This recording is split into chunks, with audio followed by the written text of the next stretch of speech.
Bicycle imports have topped 150 million only 5 times in the last 200 plus months. 2 of those times came in the last 3 months, according to the most recent government data.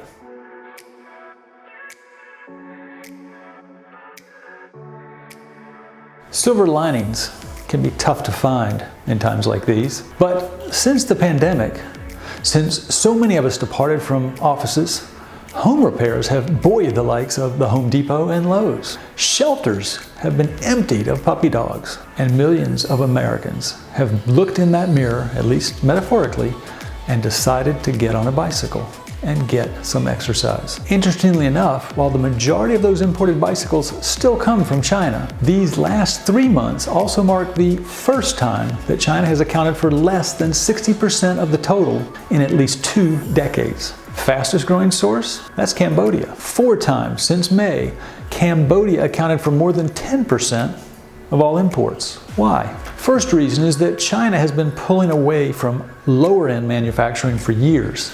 Most prominent has been apparel. Second, the US-China trade war accelerated multinational efforts to diversify supply chains to Vietnam, to Pakistan, to Bangladesh, to Mexico, and to Cambodia.